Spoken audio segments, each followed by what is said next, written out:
చూడండి ఫ్రెండ్స్, మా పాప అయితే గిన్నెలు కడుగుతూ ఉంది. నాకు హెల్త్ బాగాలేదు, మోషన్స్ జ్వరం అని చెప్పాను కదా, మా పాప కడుగుతుంది. ఇంకా ఒక ట్రబ్ అయితే అయిపోయింది, ఇంకో సెకండ్ ట్రబ్బు.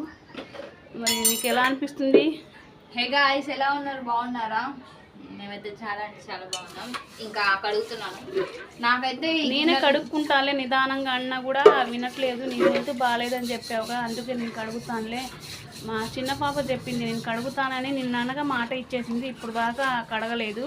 హాయిగా మంచం మీద పడుకొని టీవీ చూసుకుంటా ఎంజాయ్ చూస్తుంది. ఇది మాడిన గిన్నె అనమాట, నెయ్యి చేసింది మా మమ్మీ. నెయ్యి వేడి చేశాను, రావట్లేదు రుద్దునా కూడా. 2 రోజులు నానబెట్టి అదైతే రోజు కొంచెం గీరితే కానీ వచ్చింది. అది ఇంకిలా పెట్టి దీని సంగతి రేపు తీసుకున్నాం, పక్కన పెట్టేస్తాను. నా వల్ల కావట్లేదు గీయడానికి.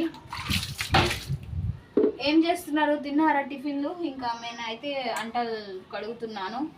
గంట పైన అయింది కూర్చోడానికి కడగబట్టి, కానీ ఇప్పటి వరకు ఇన్ని అయినాయి.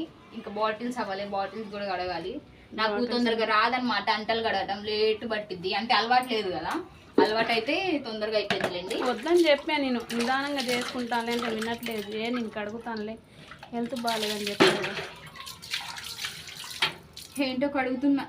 మళ్ళీ అంతగానో కడిగినా మా అమ్మకి ఉండవు, జిడ్డు జిడ్డు అనిపించింది. ఏదేదో పేర్లు పెట్టిద్ది దీనికి కూడా మళ్ళీ, అందుకని కడుగు ఇట్లా బాటిల్స్ కడగాలి. ఓకే గాయ్స్, వీడియో నచ్చినట్లయితే లైక్ చేయండి, షేర్ చేయండి.